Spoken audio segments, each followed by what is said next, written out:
On your go. Come on. Chop, chop.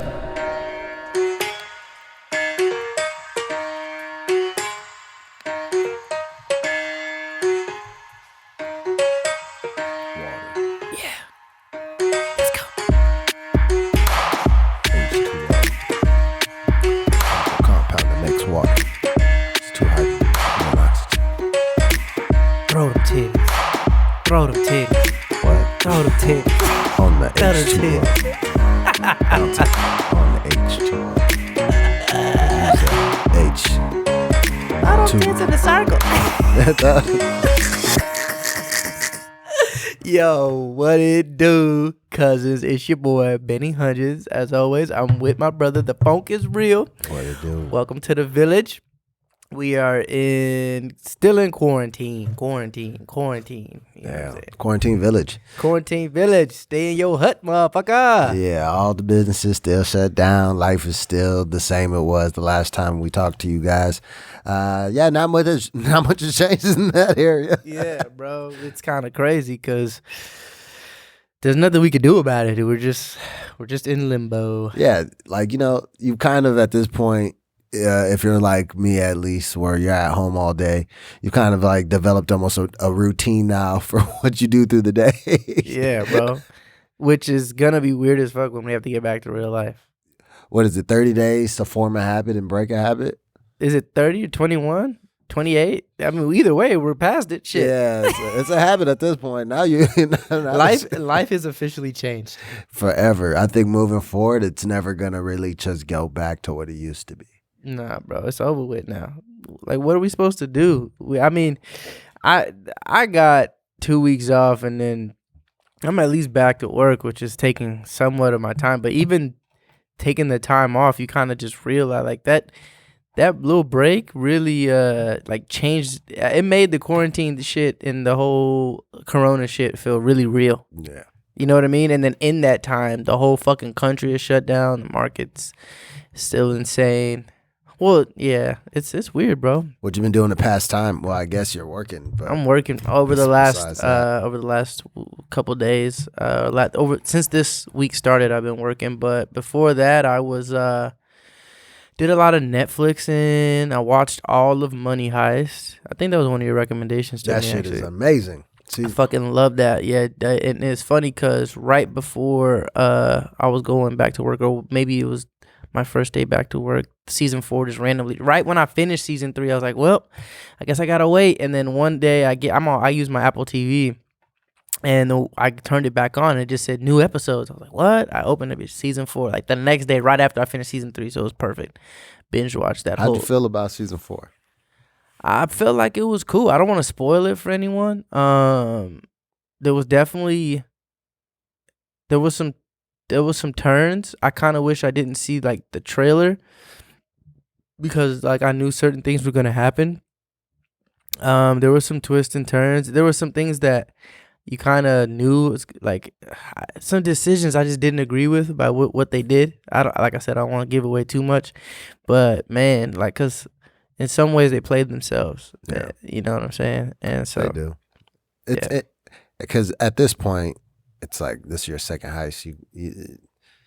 You it's either some you kind of know what's gonna happen. It's either gonna happen like it did before, you're gonna get out of it, or not everybody gonna make it again. Yeah. But it's just like I guess as you've seen, there's like several parts to how it goes. So yeah, the next one will probably conclude this heist. Yeah, I would think so. I would think season 5 wraps up. Or part 5. Yeah, it's in parts. You're right, parts. Not seasons. You're right. It's Netflix. So, do you know when it's coming out? They said they haven't officially renewed it. I heard they did. They did? Okay. Yeah. So I watched it. I looked it up right after season 4 came out, because I'm pretty sure I binge watched that whole thing in one day. Yeah, I did too. So I understand. Yeah, and so so that's what I spent a lot of my. Have you seen Tiger King? I watched Tiger King over at Marcel and Desiree. Shit is great. Yeah, it was cool. I'm not really too much into no jokes. Man, bro, that they to annoy me, me. that was the greatest and like that, those type of docuseries. Everybody really liked it though. It's the greatest docuseries I've probably ever seen. I guess it's cool to see like tomfoolery from the Nut George. It's not even that. It's just everything that was happening. It was like a movie, but you couldn't make this shit up. It was actually real. Like, yeah. I mean, I'm not gonna lie. It was interesting. Yeah. It was interesting while I was watching. I was like, damn, this is crazy. But like, it wasn't enough for me to like want to keep up with it. Like, I was having more fun playing with Izana than I was watching that shit. I don't know. This shit was great. That was the greatest thing I've ever seen. For real? Yeah. It was great. Yeah, people love it. People love it. I may go back and give it a shot. Just the whole concept, like for people who are listening that have watched it, Carol Baskin, she did that shit. She killed her husband. She fed him to the tigers. Yeah. I definitely. So I watched enough of that. I watched enough to like peep that bitch is crazy, and she probably did it. Just the whole world of it is insane. Like I can't wait to see. I think they're gonna do another follow-up episode, and then also proceed with going into another series highlighting the husband murder. See, my whole like black conscious shit kick in, and I just hate that shit get glorified and Michael Vick is villainized over some dogs. Like shit like that be bothering me, bro. Oh no, yeah, I agree too. I don't know if they're being yeah, I know what you mean by saying they're glorified. Like we're even we're celebrating it in a way. You know what I'm saying? Yeah. Like it's all like. And I don't want to get too like serious about shit, but like damn, like Michael Vick to this day can't live down that dog shit. Yeah, you know what I'm saying? No pun intended with the dog shit, but like, people look at dogs differently too. Yeah, I mean, these niggas got dogs as pets. Yeah, but that's what I'm thinking. I mean, you're right. Yeah. It's man's best friend, and people just love dogs. But it's like they're animals. They were bred to do that shit, like the fighting and all that. It's arguable, debatable whether he was like actually on site, but even if he was, which I'm sure he was, like, I don't know. I'm not a big like. I believe in like saving endangered species, but like, man, we be overpopulated with dogs and cats and shit. So it's like, if it's their property, it's so funny. Like, white folks don't give a fuck about black people being property as much as dogs being property. You know what I'm saying? Like, man, I don't know. I don't give a fuck about that shit. And anybody who's like a sick, or like any horse that even breaks a leg or something, they put it down. Yeah. So what's the difference? You know what I'm saying? Like, let me get off my horse. But yeah, Tiger King, bro. I guess it was intriguing because the times I was watching it, I was like glued to the TV screen. But then like, there was other times where I was just like, this is just way too much for me. I'm good on this shit. That shit was insane, bro. Yeah, man. But I spent my time like that. I spent my time at home with my girl, which is very like uncommon because like, before quarantine, before the school shut down, she was always studying. I was always working. So it was like literally we get like an hour or two a day. So yeah. And while everybody else was losing their minds and like divorce rates were probably going up even higher, we were great. It was actually better for us to be closer and like around each other more, which was really fun. I don't know. It was cool. Yeah, man. Quarantine's been chilling. Yeah, it was. I don't know too many people that have anything to complain about being quarantined. Yeah, I think people are some like super social people. I think are losing their mind. Yeah, but like, I don't know, man. They'll be alright. Yeah, but that's what I spent my 2 weeks. Everybody else has like real long quarantines though. Yeah. All right. Well, kind of going in from there. What we have had passed, I guess, since we last talked. 1 year anniversary for Nipsey's passing. Brother Ermias, for sure. Yes. So, big shout out to Nip, man. Still, this shit still hurt. Crazy. I can't believe it's been a whole year. Bro, it blows my mind just thinking about it. It's like, damn. I remember the morning waking up. I was in Ethiopia. Yeah. I still remember that shit. My cousin Nate was like, "Hey, you heard about Nip?" I'm like, "What are you talking about? What about Nip?" You know what I'm saying? And then it was like, it was just there. And Ethiopia is hours ahead. So I guess it had happened in the afternoon, technically the day before in California. Yeah, it happened in the morning. Or in the morning. And then by the time we woke up, it was already like, it was out there, confirmed, everything. You know what I'm saying? Yeah, and then I saw the video and shit. That shit fucked me up. It was real bad. But, rest in peace, you know what I'm saying, to the king. It was crazy. Ermias, yeah, it's been a whole year. That's mind blowing. Because I was in LA when it happened. When the day before, because I was out in LA for the tournament, the NCAA basketball tournament. Yeah. Tech was playing Gonzaga, and this was to go to the Elite Eight or the Final Four or whatever. And I guess Nipsey has his friend, or whatever. You know, they have a connection to the basketball team with Brandon Francis, one of the players. And so he would happen to be at the game as well, out there in Malibu. And while we won the game and everybody's outside, within the stadium, like in the food areas and everything, the common areas, we're all turned up, excited for the win. And then Nipsey happens to be walking right by us, and I guess he was in a hurry to get somewhere. And so I know one of the other guys got to I think dap him up, but when I finally got a chance to get a look at him, he was we were trying to call him, but he was like walking out. Yeah. And it was a very kind of like an interesting moment too when I look back at it, because even the way he was walking out was as because it was like close to when like the sun was kind of going down, so it was like a light almost hitting the door, and you could just see him like as he's walking out. It was like one of those moments where it's like you could still see his aura, but then it was walking into a light, like as he's as you're yelling his name, like, yo, Nip, Nip. And then it's just like walking out. And then next morning, then you get the news. And, I'm staying with Ant at the time, and Ant's probably like 7 minutes from there. Me and Ant lived around the corner. I could walk to Ant's place. Yeah. We lived right down the street from the corner. Yeah, so that was even crazier, because it's like, oh shit, we're like right up we're like not too far from what's going on right now. Yeah. So yeah, man, that kind of just rained the whole day, man. We were just chilled after that, man. Just kind of like, damn. Yeah, that shit hurt, boy. I was in the club crying and shit. I couldn't even. Everywhere we went, we was just running Nip, and I'm talking about full ass boohooing, man. I couldn't take that shit, bro. Man, taken away from us too early, man. We're gone way too early, man. So R.I.P. Nip. Obviously, you always in our memory. For sure. Always in our hearts and minds, man. So rest in power, King Ermias. So yeah, that definitely went down since we last spoke. It's been a year.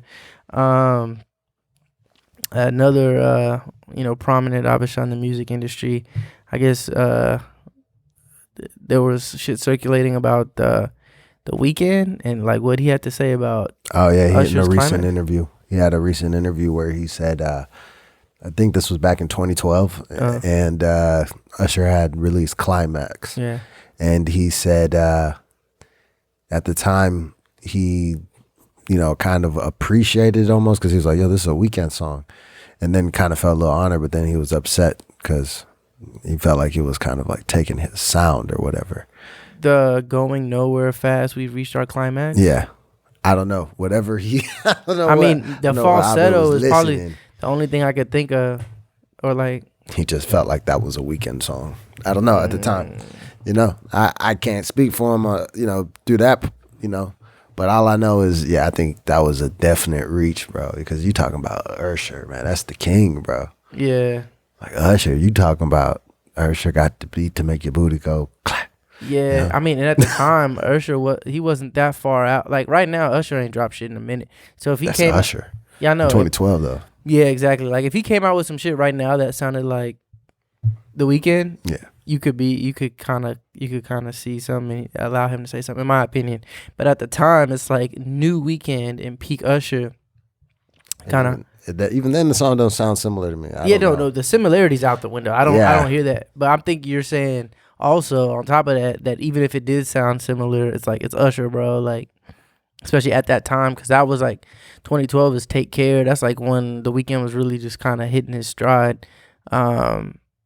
So, but yeah, I just didn't hear it. I didn't hear it. I'm quick to ride for my niggas, but that's a reach. I've been tripping on that one. Yeah, and maybe he was saying that's what he felt like at the time. Yeah. And if you because if you listen to Kissland sounds very different than a lot of his shit now. I don't know. I want to give him the benefit of that, but I felt like that was a reach. But yeah, super reach.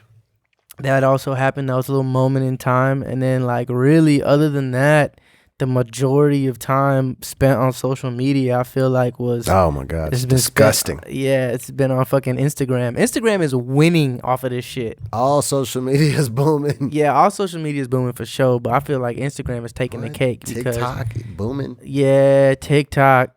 But see, even TikToks get re-released through Instagram. Yeah. Like people use the TikTok platform And put it on there. to put it on IG. Yeah. You know what I'm saying? And niggas is winning. They got that filter that's like the rock, like that crowd filter or Yeah. whatever. That one is big. And then like all the IG lives. You know what I'm saying? The IG lives, bro. I've never clicked into so many IG lives in my life. Yeah. I never watched an IG live like actually watched the whole one until quarantine. Yeah, exactly. And then so I feel like the two biggest IG lives are Boosie and Tory. Boosie the goat. Boosie the goat, man. Yeah, I feel like Boosie like super street with it, and his shit is like damn near like a strip club. Yeah. Bow, bow, bow, like that one. That Twerking on it. Bye, bye. and he ain't holding back. Like he looking like you feel like he at the strip clubs, like right in front of I a be strip. live, bro. Yeah, for And sure. Boosie just be having these rants, bro. And he'll get on there and start, hey baby, I need you to love me. I need somebody to tell me I'm special. I look sexy. Tell me I look good. Yeah. Oh, don't do it to me. Oh, no. He started reading the comments going in. Yeah, bro. Like Boosie having the time of his life in quarantine, bro. And then He was blowing like a QP a day. yeah, bro. I feel like the biggest winner though is Tory. Like Tory's quarantine radio. quarantine radio, quarantine. Them dudes, the truth, man. They have it down to it's a show. Yeah. You know what I mean? It's not like when Boosie get on it, it's still funny. It's live. I love it. Yeah. But theirs is like strictly like a show, actually. Yeah, It's yeah. not him just getting on live. Yeah, like he turned it into a production. Yeah. You know what I'm saying? Which is fucking insane. He's got like millions of followers. Old girl Cash, they said she gained 3 million followers off that shit. Bro, swallow the damn gummy.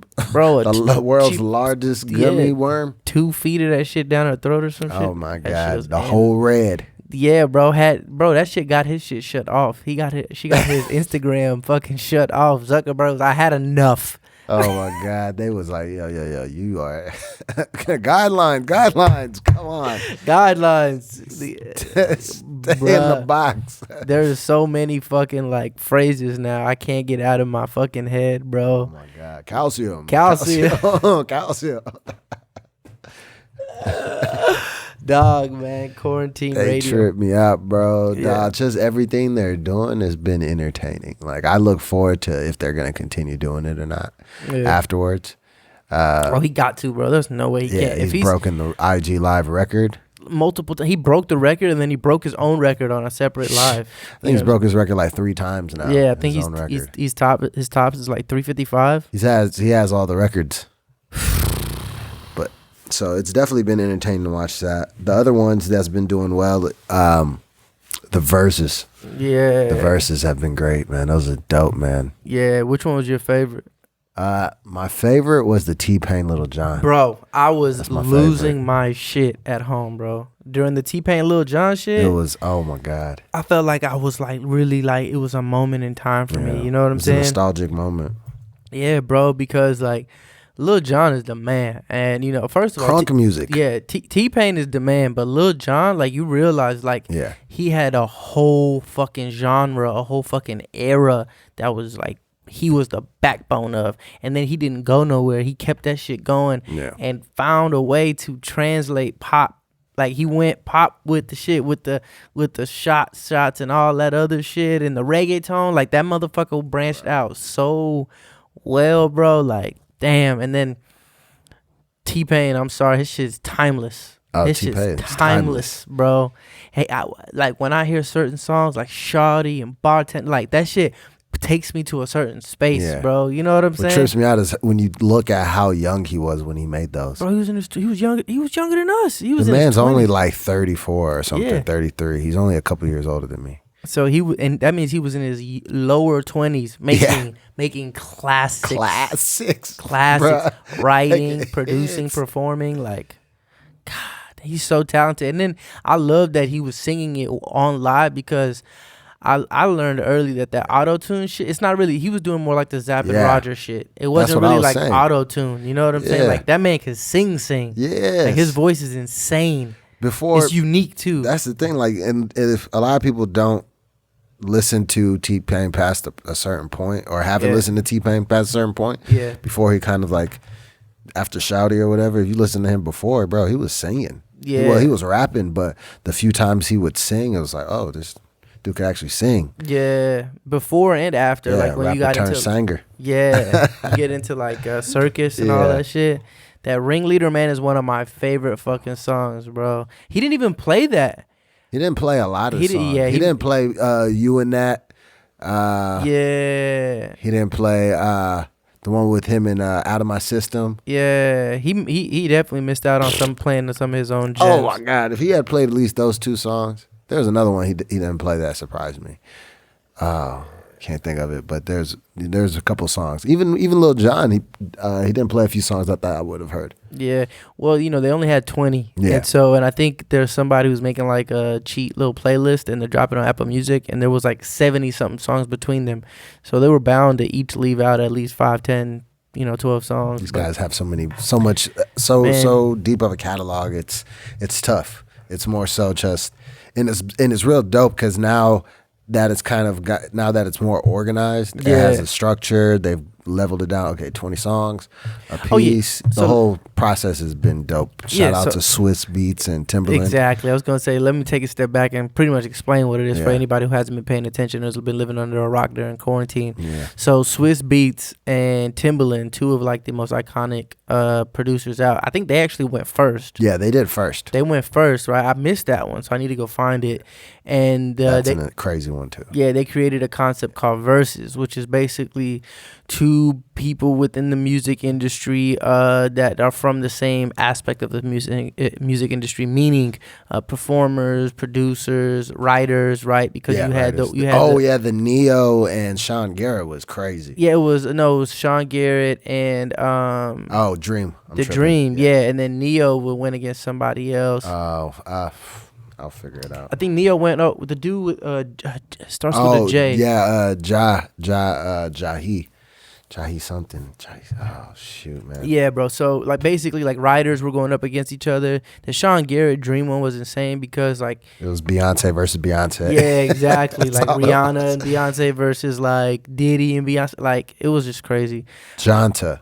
And I think he was one of the biggest winners, to be honest. Wow, people didn't know who he was, and he came with that smoke. You realize him and Sean Garrett were the sleepers. Yeah, exactly. Like but the thing is, if you knew about if you are hip to the music, like if you're within the music industry, like Sean Garrett. But if you gotta think about it, nobody outside of that really pays attention to the writers. But I'm saying even within the music industry, people were sleeping on Jonta. Yeah. That's what I'm saying. Like it's so many people who had no idea who he like really was. You know what I'm saying? And then to know he was behind all of those fucking hits. Whew, But that's crazy. There's a lot of people like that because a lot of times some of them don't have those big, I guess, social personalities or whatever. They're not really out there or whatever the case may be. Yeah. But these motherfuckers be making the hits. Yeah, there was they got catalogs. Yep. So basically what they did was they used this time basically to create this platform called Versus, and they would set up these battles between these 2 people within the industry, 2 artists, and they would each get 20 songs. And so it's not just about playing 20 songs, but you also have to be strategic about who goes, like, if you're going first, basically, like, I think the person who's going second is at an advantage, to be honest, because, like, somebody goes first, and then the person who goes second, they're comparing those 2 songs, so then you get a point, right? And so the scoring is not official. The scoring is subjective to whomever is listening, but for the most part, you end up coming out with the same winner because, like, people know, okay, yeah, that song is doper than that song or whatever the case may be, but and a lot of times it doesn't matter because they're all fucking smashes. So, you had Scott Storch versus Mannie Fresh. Man, I fell asleep right before that. For real. I missed it. That one was hard. Manny Fresh kind of owned a certain sound in the same way Lil Jon did, except Lil Jon was like obviously way harder. But Manny like versus Scott Storch, at first they were made it seem like it was like he was washing them, until you go back and really listen through and you're like, bro, Manny had some hammers, bro. What? And then not only that, Scott Storch had a lot of like collabs because he played the keys on a lot of tracks, whereas Manny was like, those were his tracks. You know what I'm saying? So I felt like, you know, he got the raw end of the stick, to be honest, but he held his own. Like you said, there was John Neo. That shit was good. Yeah. The T-Pain Wayne was great. The one I wish happened was the Babyface and Teddy Riley. But they played themselves, bro. I mean, Teddy Riley played himself, in my opinion. Like, that's some real old. Let me not get too bad. Let me woosah. So, Instagram, by pure demographics, is a younger person's platform, right? And they came into a structure that was already made and set, right? In my opinion, you were going to gain a whole new, like a reset on your relevancy, because people are going to know who you are. They're going to go back and listen to you. Oh man, I can't believe I forgot that song.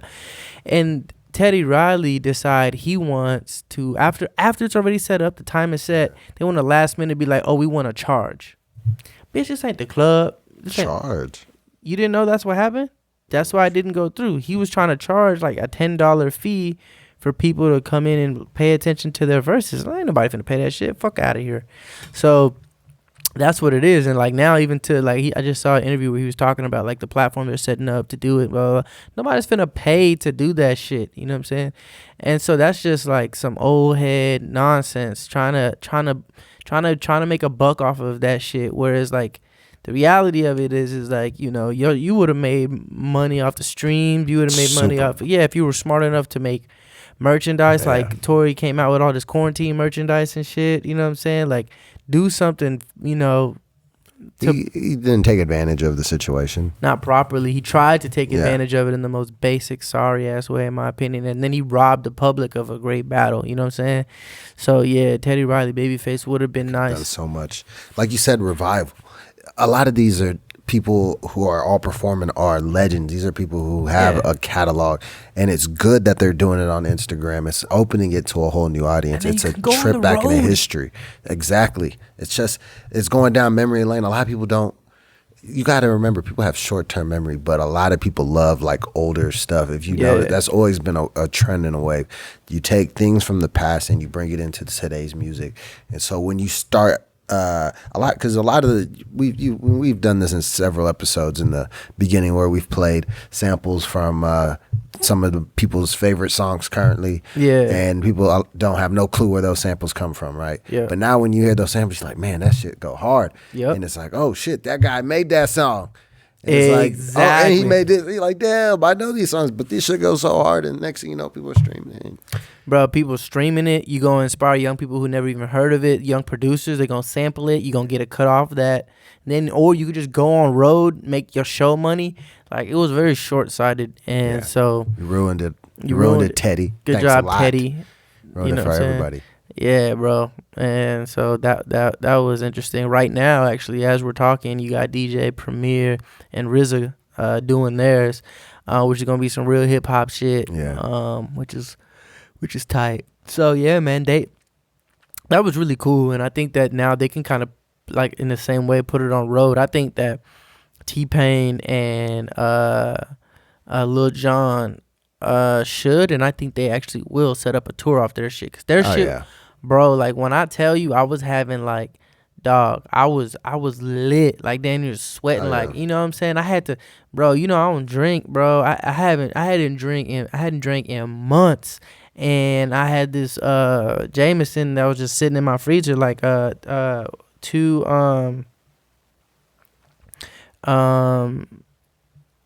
had maybe a shot or two's worth of Jameson. My bad, I got a text and got distracted.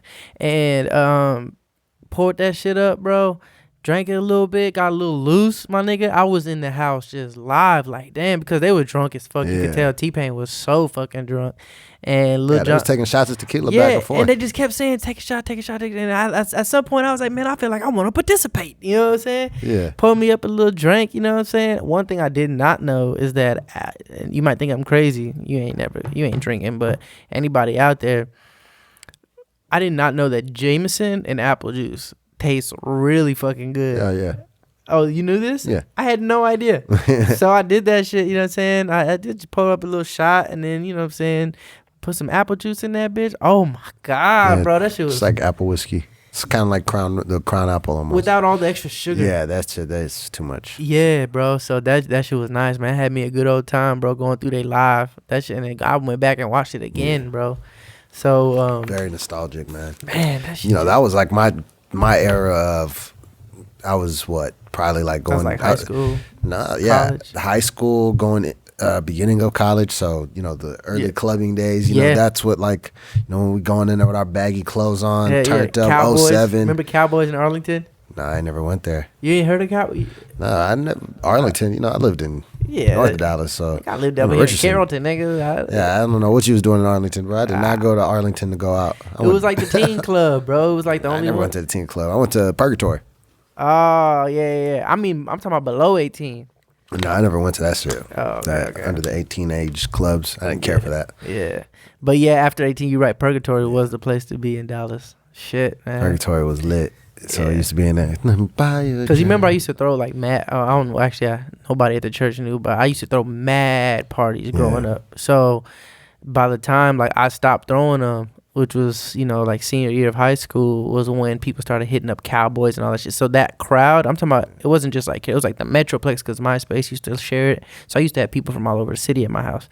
And so that same crowd would go to Cowboys, so people would be telling me to come out there. And for the most part, I never went. I think I went once, but I just figured maybe you had heard about that. But I ain't never go to that shit. Yeah, man, that shit just took me back. And not only just partying, I just remember just blasting that shit like in the car, you know what I'm saying? Or just like, oh man, what a fucking thank you, Lil Jon. Thank you, T-Pain, for your contributions to the world, to music. Thank you, Swizz and Timbaland, for thinking of this dope ass idea, and all the other verses. Because like I think my second favorite one was the Dream Sean Garrett one too. That was a good one. Yeah. And then I'm gonna go back and listen to the RZA and Timbaland. I mean Swizz and Timbaland one, because obviously that hoe gonna be insane. It was good. It was just it wasn't as set up like this one. Oh yeah, because they were just chilling. Probably. Like Swizz was in the car. Oh. You know, and I think they realized what they did, and they were like, "Oh shit." Yeah, that's really what it was, because it was after they did it, and then the other ones, and then they kind of like seen the reception it was getting, and they got more organized after that. So. You know, I'm looking forward to seeing who else they can put together. One I do want to see, I was looking at people's comments, suggestions, and shit like that. Ones that stood out was like the women one. Like they want to see like a women versus women battle, like R&B singers or something like that. That'd be really dope. I think the only one, like rap wise, it would have to be like Missy and Nicki, which would be insane. I don't think Nicki would do it. You don't think so? Nah. Nicki got smashes, bro. Yeah, but I just don't see Nicki doing one of these. Yeah, Nicki don't have the personality for it either. Like I feel like I think she could. You know, she has her own little radio, Queen Radio. She just, I don't know, bro. She seems a little snooty to me, bro. She has her personality is. She is who she is, and it's like it's either you're gonna like it or you're not gonna like it. But I know what you're talking about. She can definitely come off like in a certain way. Yeah. And I guess it's because I've listened to it a few times. What, her little podcast or her show? Yeah, it's like it's a radio. So so it's like it's on XM or what? Like what is no, on Apple. When I had Apple, I listened to it like when she was doing the whole Joe Budden, her and Joe Budden were going back and forth. I wanted to listen to it. So that's one thing she kept talking about is my personality rubs a lot of people the wrong way and shit like that. Yeah. So it was addressed. Yeah. But yeah. I do want to see. I don't like the petty shit when she feels like kind of like petty catty. Yeah. Like I like when she's like in her bag, like on her, like, you know, like loving herself. Yeah, and she all can that. spit. Yeah. Not just only rapping, but like when she's like confident and all that. I love that shit. But when it's like that petty, vindictive sort of like, I don't know, snooty, nose in the air shit, I don't fuck with that shit, bro. Generally speaking, not just with her, but with anyone. That's just that kind of. Man, one that would be dope would be like a T.I. versus Ludacris one, or something like that, or I want to see Ye on there. Ye got to go up against like Ye versus like Dre, like rapper producer versus rapper producer. I would put Diddy versus Dre. That would be insane. Yeah, that one would be crazy. Yeah, the whole East West Coast all over again. Jesus, you're right. That's like an iconic. Are they gonna do that? That would be the biggest one. That would break whatever IG record. Oh live. My God, Dre versus Diddy, bro. That'd break the live record for sure. Yeah, because that's like generations worth of shit, bro. That's like the damn near you tracing back damn near to the beginning of hip hop. Like that was the biggest feud. Yeah, not just the East and West Coast, but who they were within that. Yeah, that's what I mean. Yeah, Dre is all the way back. NWA. That's before Death Row, bro. They put the East and the West Coast on on a larger scale. They elevated it. They elevated hip hop. Pac and Big. Yeah, they elevated hip hop. Yeah, that's the two niggas that elevated the game. Yeah, you're right. Like Dre is the reason why West Coast blew up. Mm-hmm. He made the West Coast sound. Yeah. That's the little keys or whatever. Yeah. With the synth and shit. Yeah, all that stuff. That's him. That's Dre. That's Dre. And then Diddy is New York. Records. Yeah. Fuck. All the records. Anything that was, and you got to think about it. Diddy been around a long time. Not even before Bad Boys, right? Bro, Diddy is like Mary J. Blige. Diddy is Casey and JoJo. He's everything. People don't have no clue. Like a lot of shit. You know what I'm saying? What's that male group? Knew it? No. Fuck. Where'd he get his start, bro? It was 112. No, 112. No. It wasn't. It was when he was with Uptown, huh? Yeah, it's like it's not Casey and JoJo, but it's the other group that was in that. Guy? No, not Guy. Fuck, I have to look it up, bro. But yeah, bro, he was. Something keeps telling me New Edition, but it's not New Edition. No, it's not. It's come on, bro. Hip hop. I mean R&B group. That not Boyz II Men, not like it's the same sort of like Casey and JoJo vibe. Silk. No. H-Town. No. Yeah, bro. There's too many groups, man. Damn, bro. Damn. If you just look up Diddy's discography or whatever. Uptown, when he was with Uptown. Yeah. But yeah, bro. Yeah, that would be insane. Who would Ye go against? Pharrell. Oh, that's what they were saying. Oh my God! I'll definitely tune in. Oh, I'd be glued to the screen Pharrell? on that one. Shit, because Pharrell has like classic, endless records. It's like Jesus Christ, and Ye's got so many records. Man, I'm getting excited. Just think, you're right though. It was Ye versus Pharrell, the ones that were like people were talking about. Ye gotta go against Pharrell. There's so many good verses. Dre gotta go against Diddy. Fuck, bro. That would blow up. Like that would be the greatest. Yeah, bro. They would run Instagram between that quarantine radio. Like fuck it, bro. They gotta like. Ooh, Kendrick, J. Cole. I want to see that. Kendrick and Cole. That would be solid. That would be crazy. You gotta have somebody who could go against Drake. Shit, I have no. It would have to be Wayne. Oh my God, that's what. Yeah, it would have to be Wayne. Jeez, it would have to be, bro. Wayne, yeah, it'd have to be Wayne. Wayne has. I think Wayne would have to break out the mixtapes though, because some of his best shit is mixtape Wayne. For sure. Dedication 2, Drought 3. Holy smokes, yeah. Yeah, Wayne's got.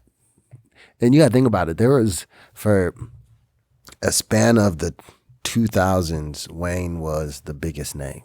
Yeah. And he was on every and anybody's song. That's why he said, I am hip hop. Yeah. Like, he kept hip hop alive. Bro, he did. He was on everything, bro. You name it, that nigga was on it. Yeah, He bro. had songs with everybody. Yeah, He didn't turn it down. He was one of the reasons why niggas started accepting.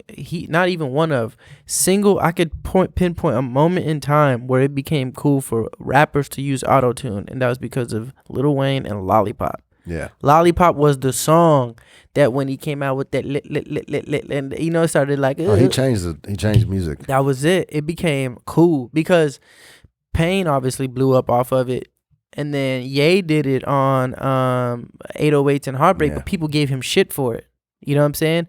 It wasn't until Wayne did it on Lollipop. And then if you remember when he won that Grammy, he took Kanye up there and was like, I couldn't have done this if it wasn't for Ye, because Ye took the bullets for it. And then when he did Lollipop, it was gone. You know what I'm saying? Then anybody was allowed to use auto-tune at that point. A little hip-hop history right there. No, that's good. That's a good point to make. That's why I always say those like two guys are pivotal in hip-hop. Like that. And they don't get enough of the acknowledgement, because that time period, I think, that it gets overlooked almost. And that's why I think the Lil Jon T-Pain battle was so big, because they were right before that moment, but in that moment. So that's a very crucial moment. Yeah, bro. I mean, shit, Kanye was so big that he took out the motherfucker who took out all of New York, which was 50. Yeah. 50 is the reason why New York hip hop died. Because he came guns a-blazing and killed everybody. He killed Ja's career. He killed Fat Joe. Anything that was moving out there, which is funny because, it's funny because the way you let Fifth tell it, he ain't the one who did it. It was New York radio, because they're the ones who stopped playing everybody's shit. You know what I'm saying? But, yeah, like, man. And then Kanye came and it was what was the name of his album? Where they went head to toe. I know Kanye's was Graduation, but 50's was the song with I get money, I get money. Yeah, what was the album though? I don't know. It was his follow-up to Get Rich or Die Trying. No, it was After Massacre. No, it wasn't. Was it not Massacre itself? No, it wasn't Massacre. It was whatever was after Massacre. And so which one was the one with 21, not 21 Questions. That's Candy Shop. Which one had Candy Shop on it? That's Massacre. It's not Massacre. It's the one with the I get money. I get money. That's the one they went. And I don't even know if it was Graduation. Was it? No, it was Graduation. It was definitely Graduation, because that was Kanye's biggest album. He won a rap album of the year and everything off that one. Yeah, because Late Registration was his second album. Yep. Yeah. Graduation was third. So, Late Registration was a monster too. Yeah. So Graduation. But yeah, that 50 album sucked. Yeah, but he had just signed that Vitamin Water deal, and it became top 3. It became him, Dre, and Diddy as like the rich niggas in hip hop. Yeah. But not Dre. Was Dre up there at the time? No, it was Baby. It was Birdman, Jay. No, I'm tripping. Him, Jay, and Diddy. The 3 niggas from New York were the top 3 richest in hip hop at the time. And that was like that whole I Get Money remix where it was all like New York and shit. Curtis. Yep, it was Curtis versus Graduation, and Graduation ate him alive. And he said, if I don't beat Kanye, I'll retire. And of course he didn't retire. It was just good. It was just great promo. Yeah. It was like your verses today almost. Like. Yeah. He got washed though. Yeah, definitely got washed. He got washed, bro. Kanye was that nigga, bro. At that time too, like he knew, but I think that's why he did it too. He's smart. You know. Ye or Fifth? Fifth. It still gave him relevancy. People went to go listen to it to compare it to Graduation. So either way, and even then, back then, this was a time period where people were downloading music. So if you could survive in this time period as an artist, doing pretty damn good. Yeah, facts. But like you said, I Get Money was out, which means he just sold fucking his share of Vitamin Water and made what, like 100? 150 million. Yeah, some stupid shit. Because he owned like 15%, and then Coke bought it out for $1 billion. Yeah, so he got 150. Yeah, cash. So. Cash. It's just another good site, another good day for him. Yeah, man. So that was that. Instagram has really, really, really benefited. I feel like they've won the They've won the most from this whole fucking shit. And what else has happened? Man, what? I was gonna say politics wise. Oh yeah. Like speaking, like the people. Well, if you're not paying attention to Instagram, hopefully because you're doing something better with your life, and you're probably paying attention to politics. And fucking Bernie, just the other day dropped out of the race, man. Yeah. So it's just Biden. It's Biden and Trump. So now it's come down to one of those situations again. Yeah. The Democrats didn't learn, bro. They didn't learn. They didn't learn that fucking young people are radical as fuck. They're going to revolt at some point. Yeah. Well, let me not go that far. After watching that video where that dude, Secret Service, showed up to his crib, I'm just chill out. Hey, man, we respect Trump over here, right? We don't want no smoke. The villagers do not want no smoke. I don't want no smoke with the American government. Nah, we good. But yeah, the DNC definitely, they did it again. They put the establishment candidate up there. They did what they had to do.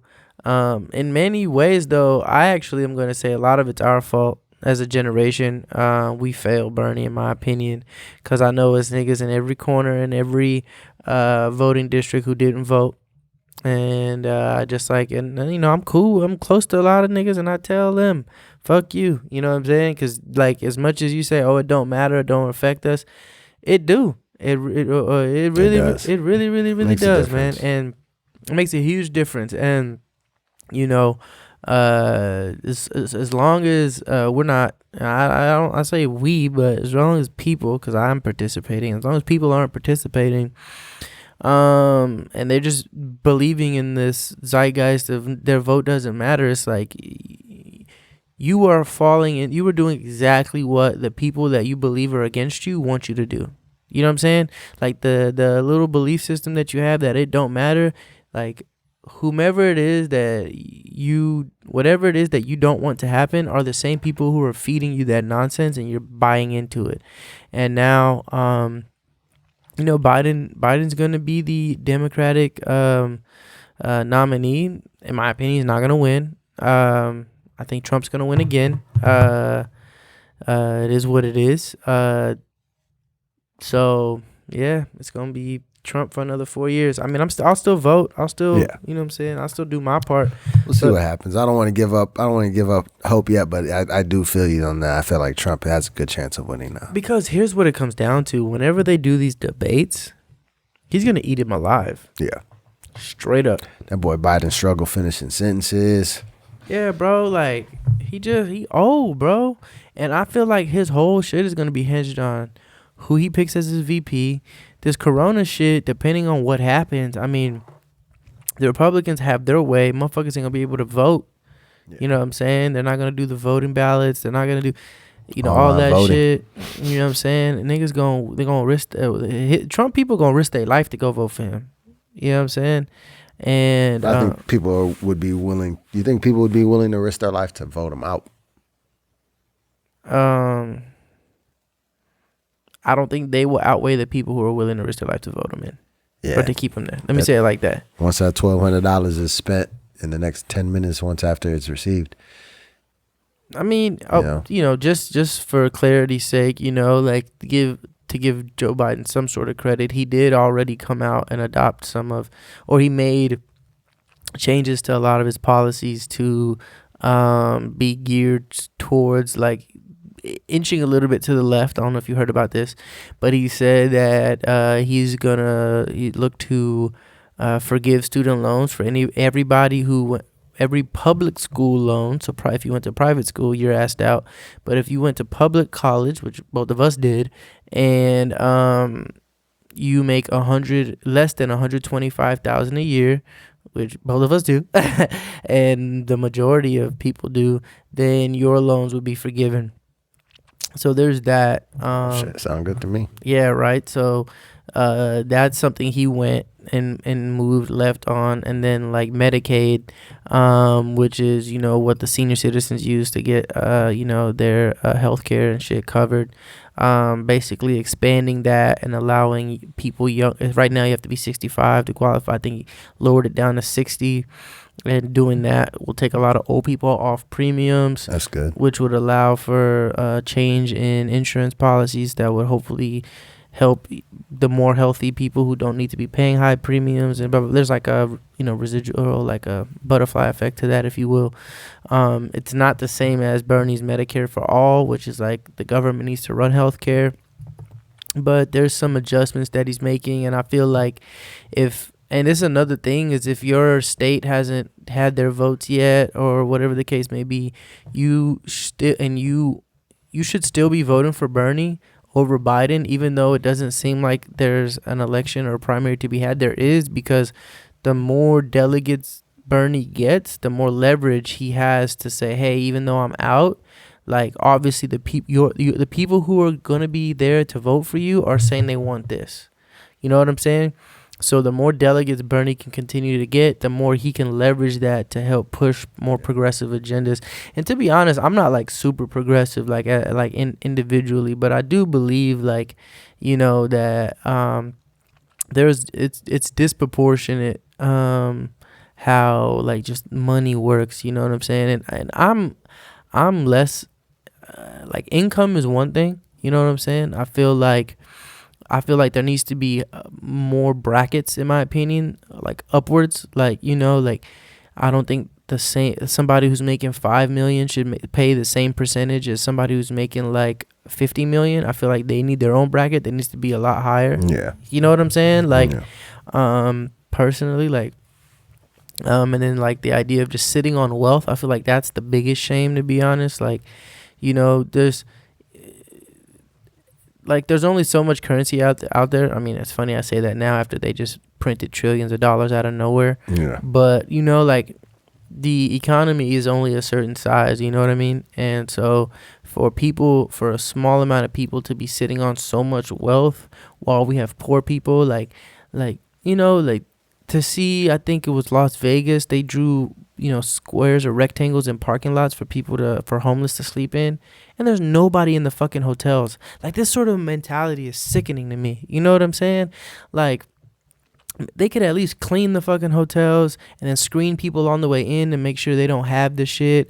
Like, there can be an investment there to help people get the fuck off the streets. They're doing this in Africa, bro. Like, in Ethiopia, like, obviously there's more control by the government, but they've got like whole housing that they're setting apart for like hospital workers and like the people who need to be like quarantined away from the rest of the public because they may carry shit, because it's, like, they're more creative in countries that have way less resources. They're finding ways to, accommodate people.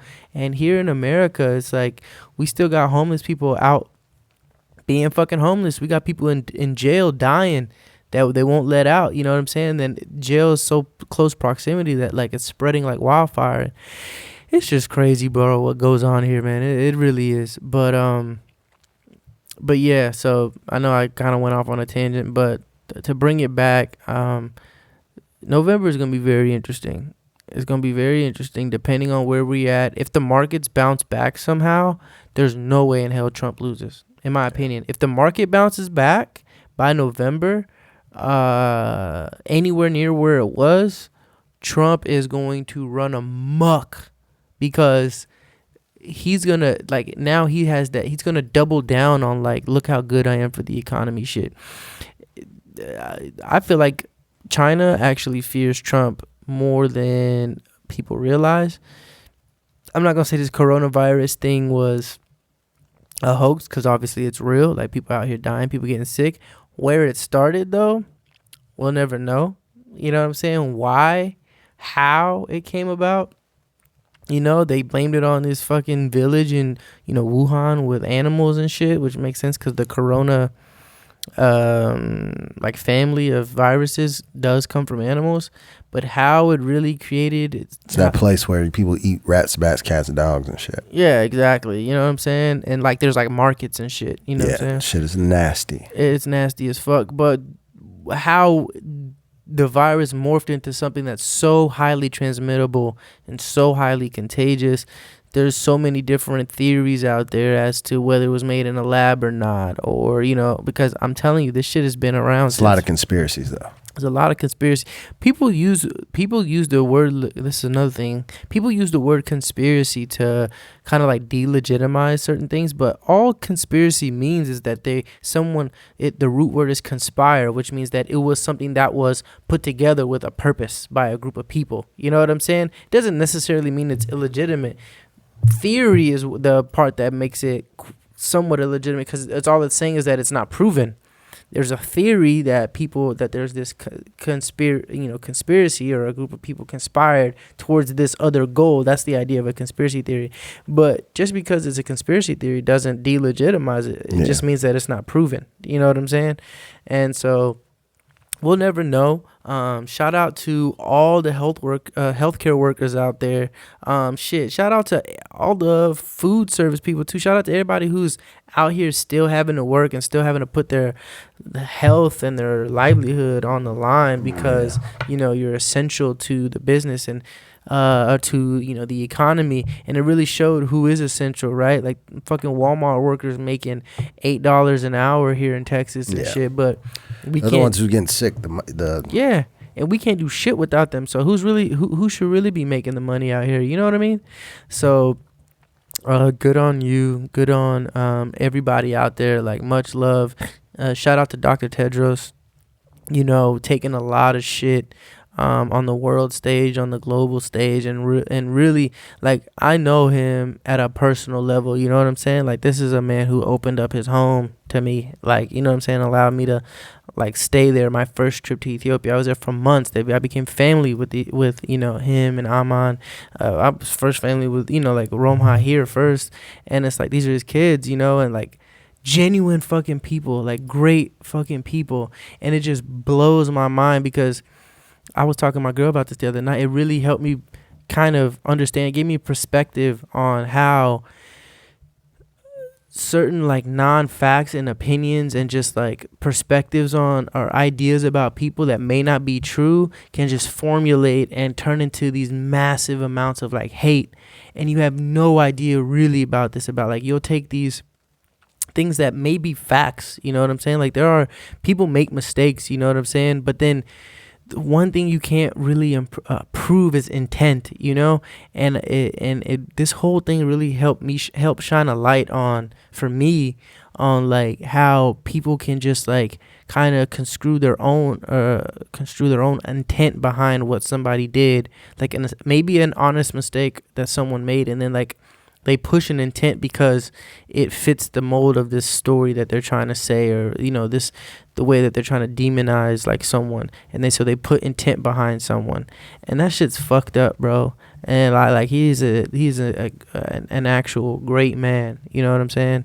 And so I just I thank him, thank all the people around him, who are doing whatever they can to like thwart this fucking virus that's literally taking over the whole world. It's crazy, man.